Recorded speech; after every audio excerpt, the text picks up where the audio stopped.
今天呢，老师要带来一道呢，也是上海菜，对不对？对，素鹅。哇，素鹅哦，是吃素的人可以吃的哦。所以我们看到我们的材料呢，真的是纯素哦，无蛋无奶。对。好，那我们这个素鹅呢，也是用我们华人非常爱吃的这个腐衣哦，要来制作哦。我们这边准备的就是，有青江菜、红萝卜、香菇跟这个豆芽菜。那有些人只单纯放一样食材都可以，没关系。反正我们里面的这些素料呢，就是自己喜欢吃什么，我们就把它加入进去。OK， 好，那我们现在先把这边稍微做一个改刀的动作。从镜头上我们看到我们的豆芽菜呢，可能已经不像豆芽菜啊，因为我们要做精致的料理，我们通常都会把豆芽菜处理成外面的菜单叫做银芽。对，那银芽的意思呢，就是那个须须啊，还有上面的那个冒芽的部分，我们都会两边都把它取得非常的干净，把它摘掉。对，会把它摘掉啊，这样口感上面呢，吃起来呢会比较顺口一点，对，比较不会擦的感觉。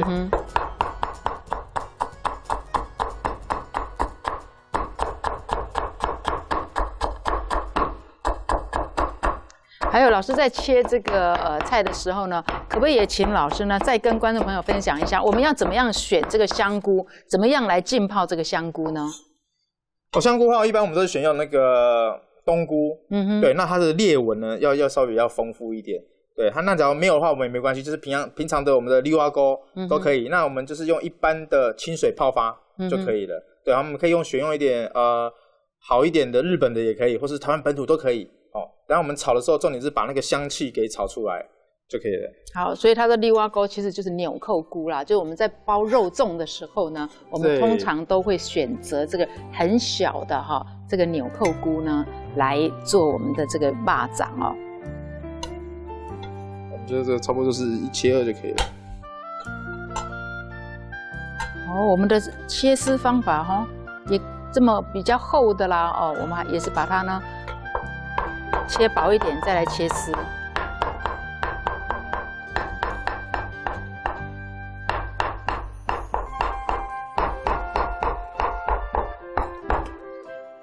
那当中想要放到，没有关系，可以放一起啊。对，那对，当中要放木耳啊，也都可以。对，不限定于说一定要放香菇。那我们可以放青江菜啊、菠菜啊，都可以。不过我觉得上海菜特别喜欢吃青江菜，对不对？你们的菜饭里面放的也是青江菜嘛？是。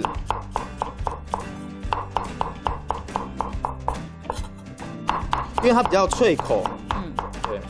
那一般的话，绿色叶子可能都比较容易出水。那青江菜因为它的肉质比较厚，所以比较耐炒。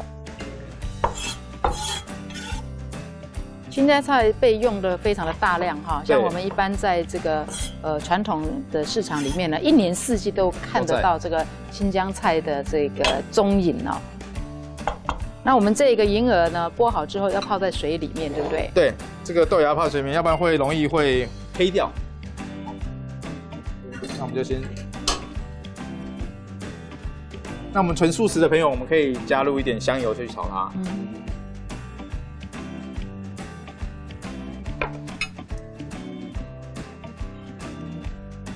老师，一般我们在煸这个香菇，不是都会如果有香菇料理，都会先煸吗？对，我现在也是先让它下来。所以刚刚呢，这个香菇我们可以另外放，没关系。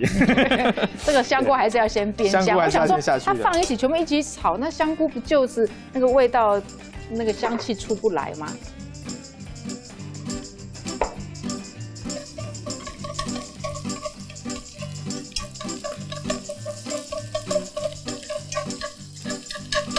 所以也用很少的油啊，因为尤其我们煸这个香菇呢，常常看我们节目的观众朋友就会知道我们在煸这个菇类啊，尤其是新鲜的，像这个干燥的还另外一回事，新鲜的菇类呢，我们几乎都不加油去把它煸香。好，所以我们今天的香菇，我们是只加一点点的油下去，一点点油就可以了。OK， 那现在味道都已经出来了它有点金黄色，那我们就全部依序下去。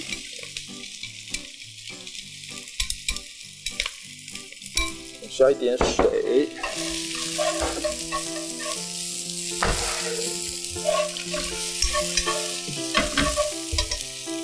好，我们加入一点水，有点干。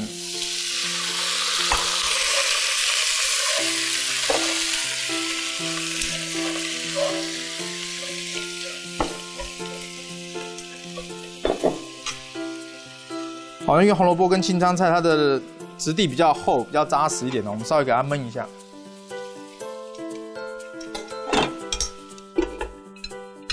老师，像我们腐皮买回来的话，要不要做什么特殊的处理？腐皮回来之后，我们比较建议是用那个封口袋，把它跟空气隔绝封好，因为它只要在空气中接触啊，它容易脆化，有时候一包一折就唰脆掉了，哦，所以收纳的时候要尽量密封比较好。那我们一般从外面买的这个腐皮买回来之后，大概可以放多久？要怎么保存呢？建议在1个礼拜之内就把它用完了。啊，要冰起来吗？对，要冰起来，要冰起来。对，因为这个假如保存不好的话，容易会发霉哦。对，这会发霉。对啊，这个我觉得华人太聪明。每次我看到这个腐衣，我都觉得是怎么可以把这个黄豆啊，一颗一颗的黄豆变成这样子，像一件这个金缕衣一样哦，真的是。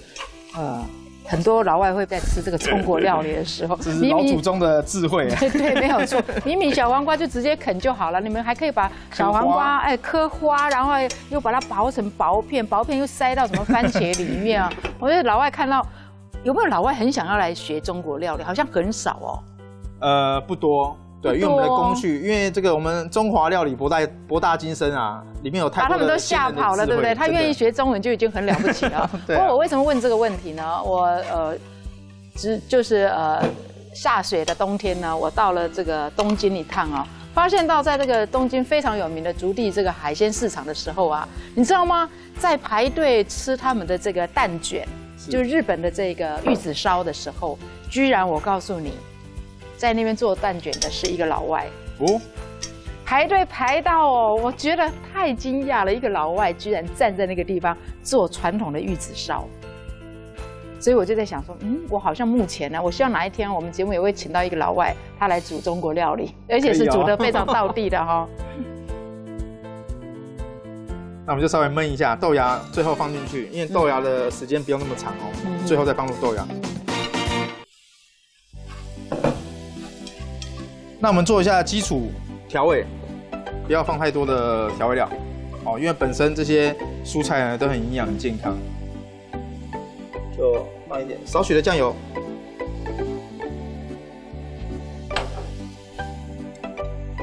糖一点点。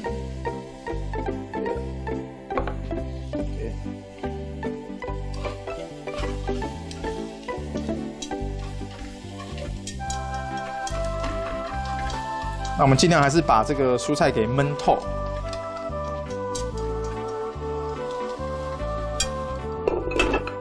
难道是因为上海菜呢吃的人呢，大概就是说都是比较有年纪？对，一方面是这样子，一方面也是说，因为这样子焖啊、透啊，它是各式各样的菜的滋味才会融合在一起。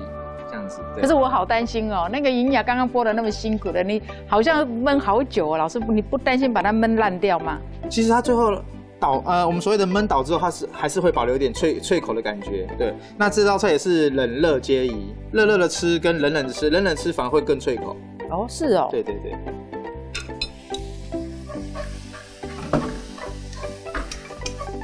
但是可以确定的是，这道菜呢，膳食纤维非常的丰富啊。对。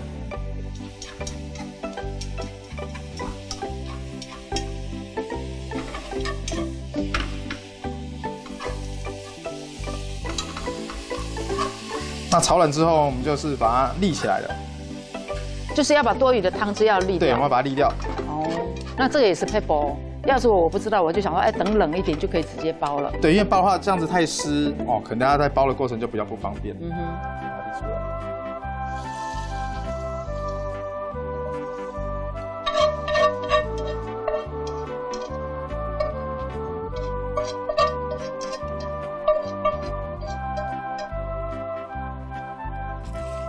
那我们这个菜料冷了之后呢，我们就开始要包这个腐衣了。好，那我们选用4张腐衣。那我们是采这个交叉堆叠哦。所以我们就是这样。老师，腐衣买回来就是一半一半吗？还是你把它切开的？哦，它回来就是半圆形的。哦，是哦。对对对。我们就稍微。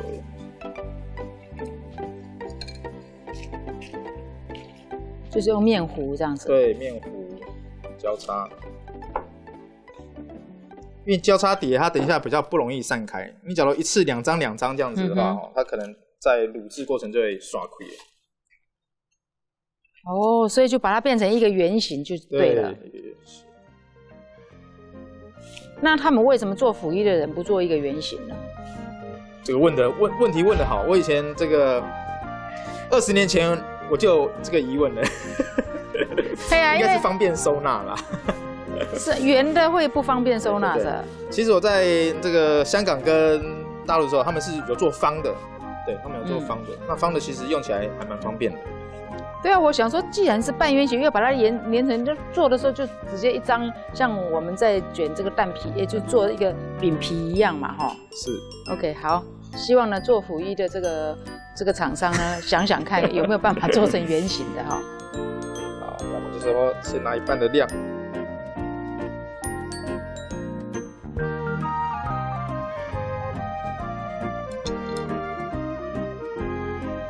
这样子 ，OK。就由下往上卷，那这个大小呢，可以依家里的这个锅子啊，做适当的调整。假如家里锅子比较大一点呢，我们就可以做稍微长一点。那因为我们这边的锅子有限哦，我们就不要做太大，我们就稍微往里面内压。那这两面呢，我们就稍微要给它平行，让它包出来才会好看。这两边要平行。好，那我们这个在对折的过程中，我们都要加入这个面糊。让它确实可以粘。可是这个面糊就一般的面粉，一般的面粉就可以了。对，家里方便中筋、高筋都可以，都可以。对，方便取得就可以。哦，然后稍微往后拉，拉紧收缩，哦，再卷。那当然也不要太大力，会把它拉破哈。可以切一这样就可以了。那我们第5张呢，就是最后做一个包围的动作。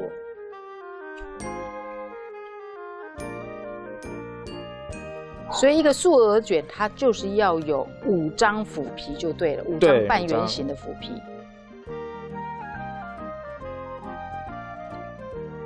那像有一些他们没有做这么丰富啊，他们就是可能用10张腐衣去做这个素鹅，那吃起来呢就有点像千层的感觉。哦，有人他特别喜欢吃这个腐皮的话，你就是用这个10张也可以哦。对。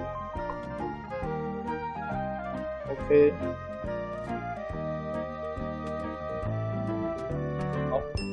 就是我们包好了一条的。那我们在炸的过程中呢，因为它里面还是会有空气在啊，炸的过程中可能会碰、会爆炸、会喷开。那要不要事先用叉子给它擦？对，所以我们现在要拿一个叉子，好，稍微把它戳个洞一下。就好像我们在烤这个披萨一样哦，我们也是底下要戳几个洞，这样子我们在烤的时候底下才不会有空气出来哦。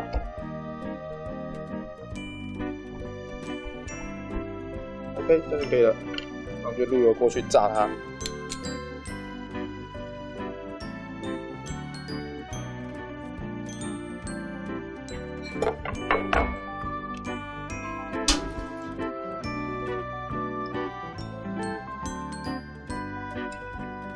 好，油锅在炸的时候呢，其实我们另外一个锅并没有闲着哦，我们要把我们今天的卤汁呢，也先呢把它卤制完成了。OK， 那我们放一点基本的桂皮，对，桂皮跟八角就好了。啊，酱油、糖、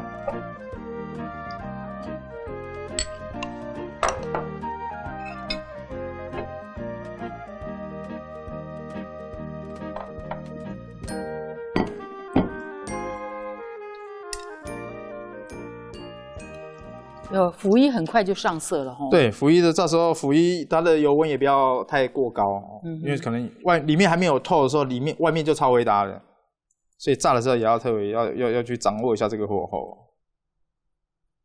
那因为我们里面呢都是素的，而且都是熟的哈，因为我们刚刚有炒过嘛，所以说我们只要这个腐衣的颜色是我们要的颜色，其实就可以拿出来了，不要再把它过过炸了。对对对。好，这样就差不多了。所以很快哦，我觉得里面根本没有炸到1分半了哈。对。我们就可以放在卤汁这边卤。经过炸的这个过程啊，因为有炸过呢，整个腐衣的这个黄豆的香气啊才会很香，而且在口感上面呢会比较好。其实像我平常在家做饭呢，我最喜欢做的就是那个豆腐皮。那我觉得呢，观众朋友如果在家呢，尤其我们华人很喜欢吃这个豆制品哦，我就可以跟观众朋友分享，那个做法很简单，就是你把这样子的一个腐皮呢买回来之后呢，你就双面用一点点的油去把它煎。然后煎完，因为我们常常买的时候不可能买1片2片，都会买1盒，像我们去超市买都是1盒，里面都6片，6片你一次吃不完。可是你试看看，如果你今天把这个包装盒拆开了之后，然后呢，你只去煎2片，那4片明天就坏掉了。摸起来你就发现这样滑滑的，那就是已经坏掉了。好，在这边跟观众朋友分享，那就已经不能再吃了哦。好，那为了防止它这样，最好的方法就是你6片一起把它煎，你就可以放在冰箱放2、3天都不会坏掉。然后要吃的时候再把它回煎一下，滴几滴酱油就已经非常好吃了。对，其实它这个做法是这样子的，那可是它的调味可能可以用酱油的啦，还是想吃糖醋的啦，或是甚至你一点咖喱酱的口味都可以啊，对，都很好。对。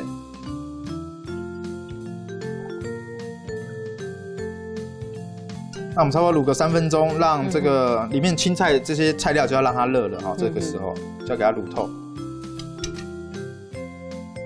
可是老师，这个在盛盘的时候，你们在餐厅应该会把它切吧？对，会。等一下我们会做，等一下我们会把它切成一片一片的。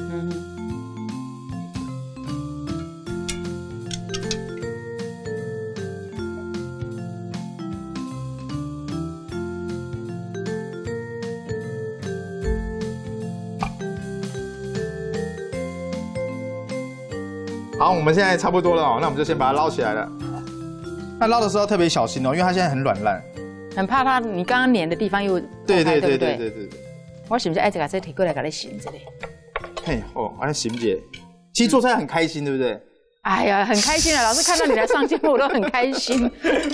但是你知道吗？我觉得做菜是很开心，但是像你我这样的角色出去外面吃就不开心了。为什么？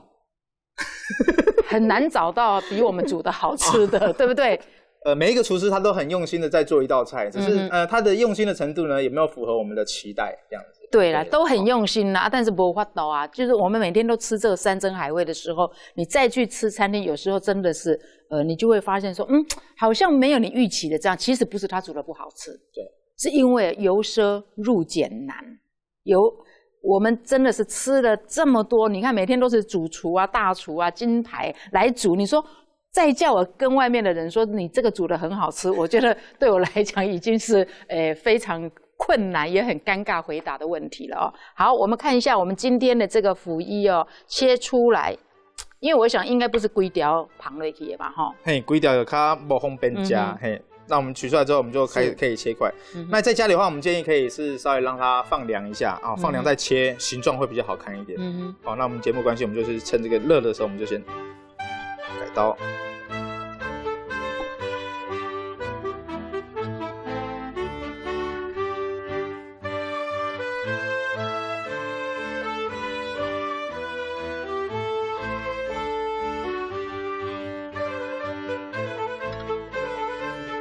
这不要再塞进去了。是。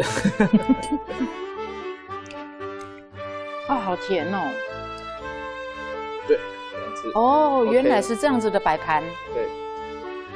其实这个倒很简单，也很朴素，也很朴实。